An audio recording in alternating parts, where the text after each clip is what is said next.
আমি একজন মুসলিম। ডোনাল্ড ট্রাম্পের বিশ্বাসঘাতকতায় যারা জড়িয়েছেন সবাই দেখেছেন তাকে কিভাবে হারানো যায়। আমি একজন গণতান্ত্রিক সমাজতন্ত্রী, আর সবচেয়ে গুরুত্বপূর্ণ কথা, এর জন্য আমি কখনোই ক্ষমা চাইব না। নিউ ইয়র্কের মুসলিম অধ্যুষিত স্টাইনওয়েতে আমরা বলি আনা মিনকুম ও আলাইকুম, অর্থাৎ আমি তোমাদেরই একজন।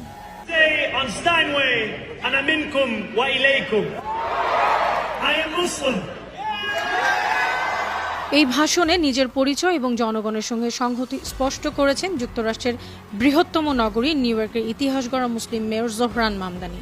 নিজেকে ডোনাল্ড ট্রাম্পের সবচেয়ে বড় দুঃস্বপ্ন বলে দাবি করেন তিনি। বুধবার ভোরে জয়ী হওয়ার পর সমর্থকদের উদ্দেশ্যে প্রাথমিক ভাষণে তার প্রতিশ্রুতি ও বার্তাগুলো আরও একবার স্পষ্ট হয়ে ওঠে। মামদানি বলেন,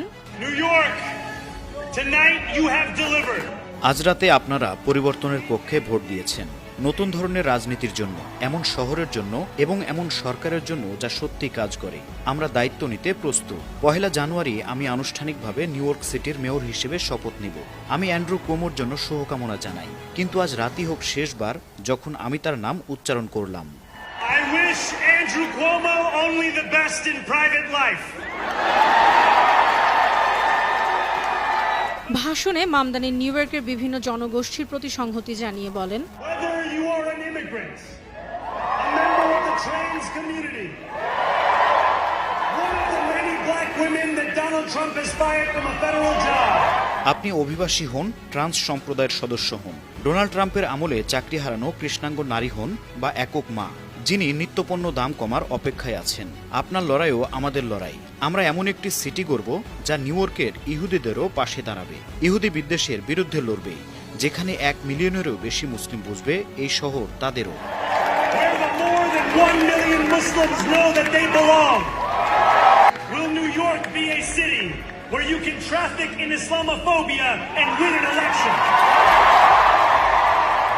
নিউ ইয়র্কে ইসলাম বিদ্বেষ ছড়িয়ে কেউ নির্বাচনে জিততে পারবে না। আপনারা দেখিয়েছেন যখন রাজনীতি মানুষকে সম্মানের সঙ্গে দেখে তখন নতুন নেতৃত্বের যুগ শুরু হয়। আমরা আপনার জন্য লড়ব, কারণ আমরা আপনাদেরই একজন। আমরা ঐক্যবদ্ধভাবে আশাকে বেছে নিয়েছি।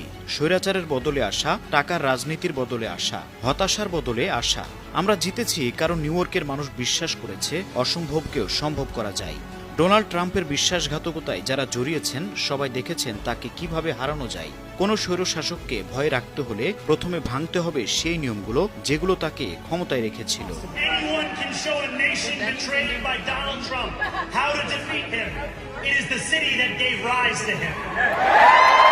আন্তর্জাতিক ডেস্ক, বানু টিভি।